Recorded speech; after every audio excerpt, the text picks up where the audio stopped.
அன்பர்களே, காலை வணக்கம். இன்று சோமவாரம், சிவபெருமானுக்கு உகந்த நாள். எல்லா ஆலயங்களிலும் சங்காபிஷேகம் நடைபெறும், சிறந்த முறையில் நடக்கும். ஆலந்தான் உகந்து அமுது செய்தானை,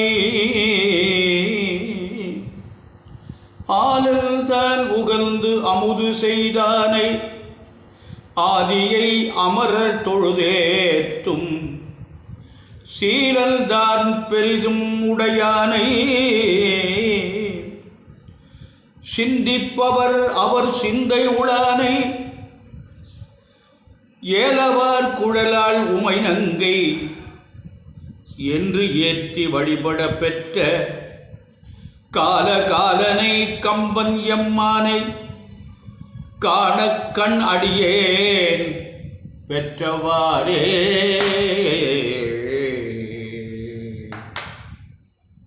அன்பு சார்ந்த பெரியவர்களே, இன்று கார்த்திகை மாதம் 10ஆம் நாள் திங்கட்கிழமை,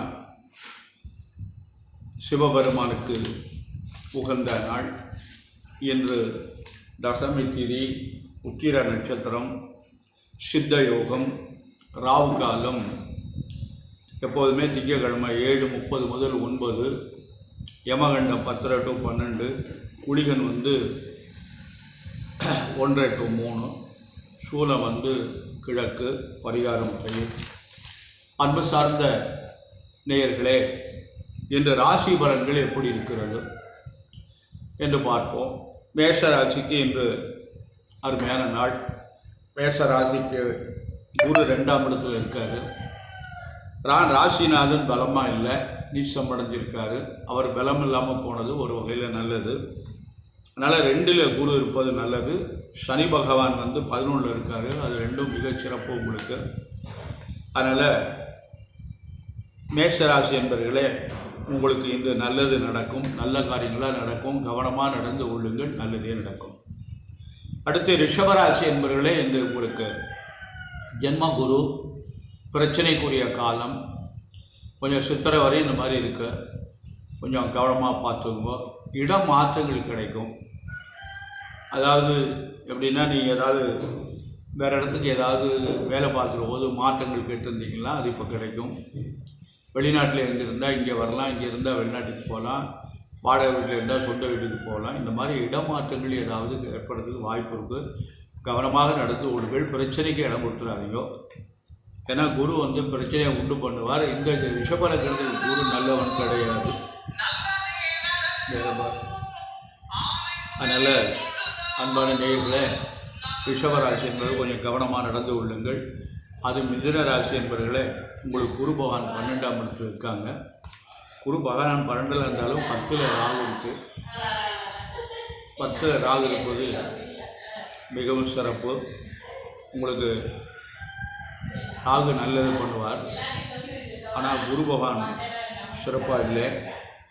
அதனால் உங்களுக்கு பார்த்து கவனமாக நடந்துங்கோ, நல்ல விரயமாக பண்ணுவோம். தேவையில்லாத செலவுகளுக்கு இடம் கொடுத்துடாதீங்க. அடுத்தபடியாக கடகராசி என்பவர்களே, உங்களுக்கு இந்த குரு பகவான் எங்கே இருக்காருன்னா 11ஆம் இடத்துல லாபஸ்தானத்தில் இருக்கார். ஆனால் சனி பகவான் 8ல் அஷ்டம சனி.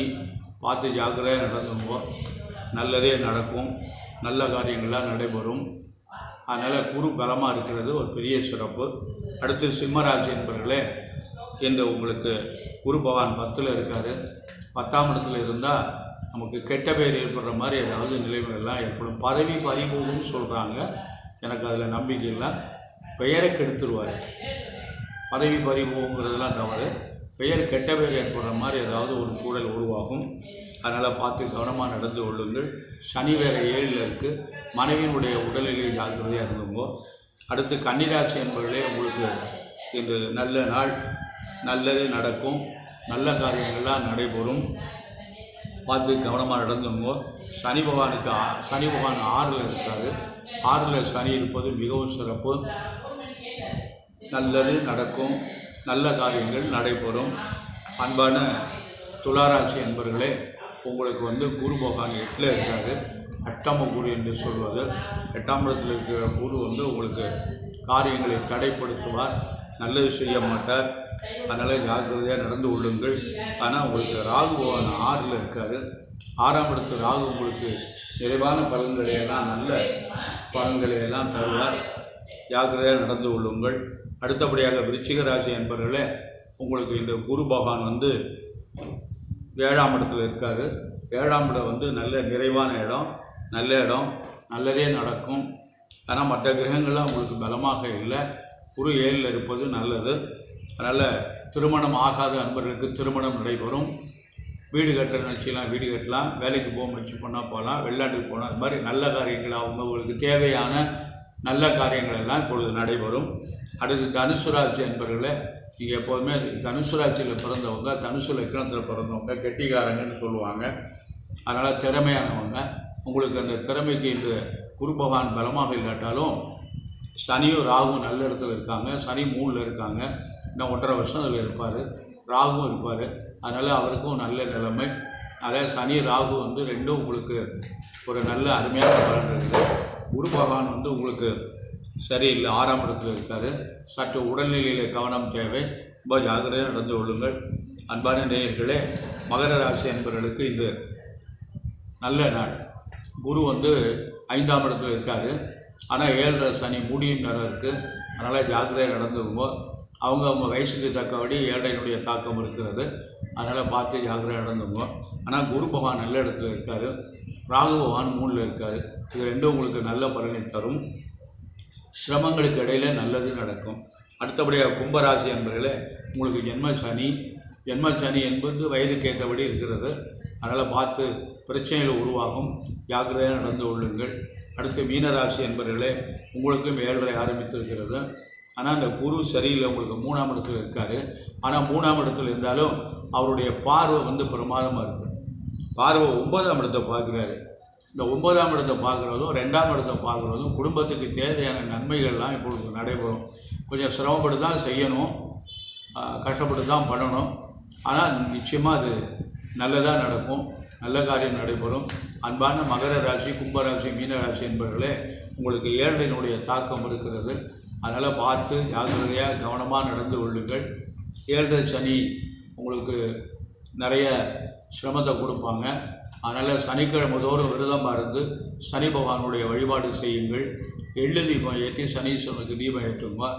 எள்ளு அன்னம் வைத்து நேர்த்தியம் செய்து காக்காய்க்கு வைங்க. வன்னி பாத்திரம் கிடைச்சின்னா அந்த வன்னி பாத்திரத்தினால சுவாமிக்கு சனி பகவானுக்கு அபிஷேகம் பண்ணுங்க. அதாவது இதில் வந்து இந்த பத்திரம்னு சொல்கிறோம். பத்திரம்னா இலை என்று பொருள். அந்த இலை இருக்குது பாருங்க, சிவபெருமானுக்கு வில்வ இலை ரொம்ப விசேஷம். அந்த வில்வ இலைக்கு ஒரு சிறப்பு சொல்கிறாங்க.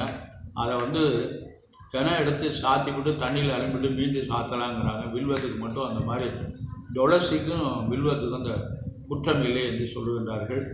அதனால் அந்த வில்வ இலை வந்து நம்ம மரங்களை நம்ம பயிர் செய்து அந்த வில்வ பத்திரத்தை பறித்து அந்த இறைவனுக்கு நாம் சாற்றணுமேயானால் இந்த வில்வ இலை எல்லாருக்குமே சாட்டலாம். சனீஸ்வர பகவான் பெருமாளை தவிர மற்ற சுவாமிகளாம் வில்வ இலையை சாத்தலாம். அடுத்து அதே மாதிரி துளசி, கருந்துளசி பூஜைக்கு உகந்தது. அதனால் நம்ம இப்போ டவுனு எல்லாருக்கும் மாடி வீடு இருக்குது, மொட்டை மாடி இருக்குது, பால்கனி இருக்குது. பால்கனியில் வந்து நம்ம துளசி செடியை பயிர் செய்யலாம். வெள்ளை துளசி, கருந்துளசி ரெண்டையும் நம்ம தொட்டியில் வாங்கி வச்சு அதை வந்து நம்ம பயிர் செய்யலாம். அதுக்கு பூஜை பண்ணலாம், விளக்கு ஏற்றலாம். இதெல்லாம் ஒரு நல்ல புண்ணியம். கிராமங்களில் இருந்தவையானால் நமக்கு வந்து இந்த வன்னி மரம், வில்வ மரம் வாங்கி நடலாம். இதெல்லாம் பண்ணிங்கன்னா அந்த இறைவனுக்கு நீங்கள் என்ன பணி செய்யுங்களோ அதுக்கு ஈக்குவலான நிகரான ஒரு புண்ணியங்கள் உங்களுக்கு கிடைக்கும்.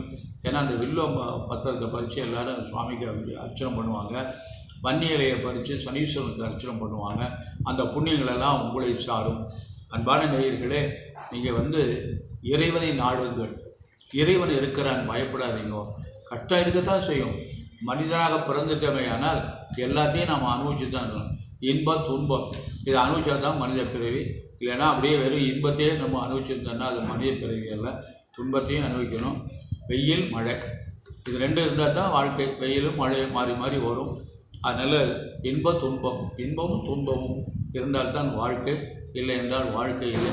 அதனால் இறை வழிபாடு நமக்கு மிக ஒரு நல்ல உயர்ந்த பலனை தரும். அந்த இறை வழிபாட்டில் அவங்கவுங்க வசதி தக்கபடி இப்படித்தான் செய்யணுங்கிறதெல்லாம் ஒன்றும் கிடையாது. நமக்கு என்ன முடியுமோ அதை ஒரு 2 அருகம்பில்லை பறித்து கொண்டு போய் விநாயகர் பெருமானுடைய பாதத்தில் தினசரி வச்சுட்டு நம்ம விநாயகர் பெருமானை பிரார்த்தனை செய்து வந்தோமையானால் அதுக்கு நிறைய புண்ணியம் இருக்கிறது. அது மாதிரி 2 துளசி பறித்து ஆஞ்சநேயருக்கோ பெருமாளுக்கோ சாத்தினோம்னா அதுக்கு நிறைய புண்ணியம் இருக்கிறது. 2 வில்வபத்திரம் பறித்து சிவபெருமானுக்கு சாத்தினமேனால் அதுக்கு நிறைய பலன்கள் இருக்கிறது. இது போன்றெல்லாம் நாம் இறைவனை நம்மால் முடிந்ததை செய்துவிட்டு, அதே மாதிரி நம்மளால் முடிஞ்சதை இதுதான் என்னால் தினம் வில்வம் தான் சாத்த முடியும்னு எல்லோரும் வில்வத்தையே சாத்தினா கோயிலில் இயங்க முடியாது. அதனால் அவங்கவுங்க வசதிக்கு தக்கபடி இறைவனுக்கு நம்மளால் முடிஞ்சதை எல்லாத்தையும் செய்யலாம். அதனால் செய்து எல்லா பலன்களும் பெற்று பல்லாண்டு எல்லா மக்களும், அதாவது நோயற்ற வாழ்வே குறைவற்ற செல்வம். நோய் நொடி இல்லாமல் வாழணும். நோய் இருக்கக்கூடாது. நோயினுடைய தாக்கம் யாருக்குமே வரக்கூடாது. ஆனால் நோய் இல்லாமல் வாழ முடியாது. இருந்தாலும் அதனுடைய தாக்கம் பெருசாக இருக்கக்கூடாது. ஓரளவு இப்போ சுகர் இருக்குன்னா சுகர் நார்மலாக இருக்கணும். அதுக்கு மேலே அதிகமாக போய் மேற்கொண்டு மற்ற உறுப்புகள் எல்லாம் பாதிச்சிடக்கூடாது. அதனால் அது கட்டுப்பாடாக இருந்ததுன்னா நம்மளை ஒன்றும் பண்ணாது. அதனால் இறைவனுடைய நாமத்தை நாம் பாராயணம் செய்கின்ற பொழுது நமக்கு நோயினுடைய தாக்கமெல்லாம் அதிகமாக வராது.